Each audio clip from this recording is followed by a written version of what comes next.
Cette vidéo sera en 2 parties, parce que je viens de me prendre une porte. Mais bon, on va continuer. Donc il s'accepte en tant que loup blanc, et il va donc oublier son passé de soldat de l'hiver et accepter donc d'embrasser sa nouvelle destinée, probablement sous le postulat du Wakanda, donc en alliance avec peut-être des personnages tels que Zemo, qui s'est révélé dans cette série comme un antagoniste mi-gentil, mi-méchant, qui va donc permettre d'avoir un personnage qui pourrait probablement incarner une force de frappe dans la série, dans l'équipe Thunderbolt, mais on a aussi des personnages comme Sharon Carter, qui nous l'ont mis à l'envers, qui était en fait Power Broker depuis le début de la série, et qui va désormais être gracié grâce au nouveau Captain America. Captain America Sam Wilson, qui a son nouveau costume, un costume qui lie donc l'aspect donc avec le bouclier, mais aussi les ailes de faucon. Donc on a un Captain Falcon, mais vu que c'était déjà déposé, ils n'ont pas pu utiliser ce nom, et ils sont partis sur Captain America, et donc Sam Wilson qui endosse donc l'espoir d'une nouvelle émergence de héros. Et on a aussi un personnage qui est quand même devenu emblématique dans cette série. On a cru qu'il était du côté obscur, mais finalement c'est assez ambivalent, puisqu'on ne sait pas s'il est du côté obscur ou du côté des gentils.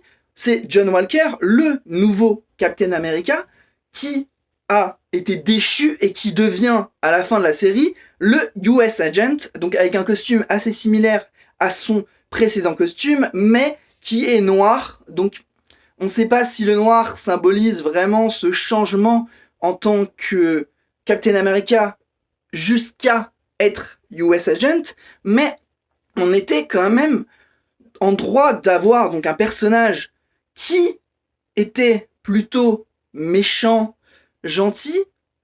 En fait, il était gentil de base, mais il a été corrompu par le sérum qu'il a pris, donc il a cette super force. Là où la force de cette série, de nous montrer un nouveau Captain America qui a des ailes, certes, et qui a donc un costume flambant neuf, mais c'est un Captain America qui n'a pas de pouvoir, en fait. C'est un humain, un homme comme les autres. C'est juste qu'il est, à l'instar de Isaiah Bradley, un personnage qui a été honoré par ce nouveau Captain America, un Captain America noir qui était donc à l'époque de Steve Rogers dans les forces de l'armée, et qui a été donc, on va dire comment, qui a été rejeté par le gouvernement, par l'histoire entre guillemets, et qui a été réinclus par Sam Wilson dans cette histoire à la fin donc de la série. Et on a aussi son petit-fils qui pourrait devenir prochainement patriote, donc un nouveau, une sorte de nouveau Captain America, mais plus jeune, qui serait destiné à mener les Young Avengers. Donc on est quand même sur des bases qui vont évoluer. On a Captain America 4 qui a été annoncé, et ce sera sûrement le moment de voir cette suite aux aventures de Sam Wilson. Est-ce que Chris Evans sera de la partie ? C'est une bonne question. C'est une très bonne question même, puisque apparemment le projet dans lequel il se trouve sera séparé des aventures de Captain America, donc du nouveau Captain America. Et on a aussi cette incertitude sur Julia Louis-Dreyfus, donc l'actrice de Seinfeld qui incarnait Elaine, qui incarne désormais Valentina Desfontaines, un personnage qui est connu comme Madame Hydra, donc qui est de base méchante, mais qui a l'air dans cette série assez gentille. Donc elle fait partie du gouvernement, elle a créé le US Agent, mais qu'est-ce que ça va permettre et comment ça va évoluer ? C'est une bonne question. Donc on est vraiment sur les prémices d'une nouvelle génération. On a hâte de savoir comment ça va se passer dans Captain America 4 et comment les choses vont se mettre en place d'un côté avec les nouvelles équipes. On a US Agent, est-ce qu'il aura une série ? C'est très possible qu'il y ait une série, puisque on sait que Echo, qui sera présent dans Hawkeye, a déjà une série en production, donc en développement. Mais il y a beaucoup d'incertitudes, et surtout, est-ce que Sharon Carter va permettre d'être le méchant de Armor Wars, parce qu'elle parle du gouvernement, et si on se rappelle bien, le personnage d'Armor Wars, qui était l'ami de Tony Stark, est dans le gouvernement, donc c'est très possible que l'on ait des changements à ce niveau-là. Donc on est quand même sur une série qui poursuit la volonté donc du MCU.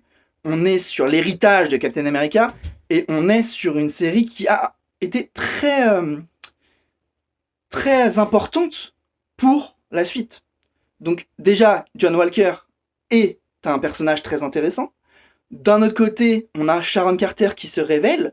Elle est quand même de la famille des Carter, donc une famille qui a toujours été aimée par le gouvernement, qui est un exemple. On pense à Peggy Carter, la femme de Captain America, et donc c'est la même famille. Donc c'est comme si les forces de l'armée de l'époque, ceux qui ont créé le Shield, donc Peggy Carter, trahissaient le gouvernement. Donc on est sur Sharon Carter, qui est un personnage assez fourbe, très fourbe, puisque elle fait tout dans le dos de Sam et de Bucky, et en plus, on se demande comment ça va continuer, quoi.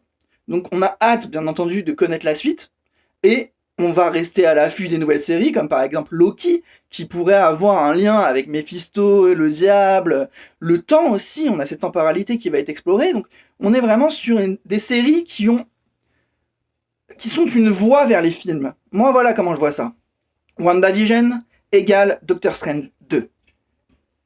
Falcon and the Winter Soldier égale Captain America 4. Et Loki égale Thor 4. Et du coup, le Iron Man 4 sera sûrement introduit par Armor Wars ou par Iron Heart.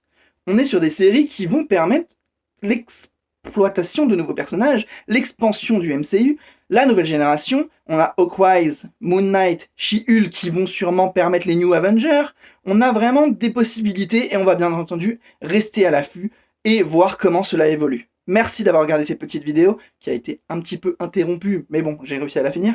Donc, merci et à la prochaine. N'hésitez pas à laisser un petit pouce bleu, à commenter, voilà, faites-vous plaisir. Merci.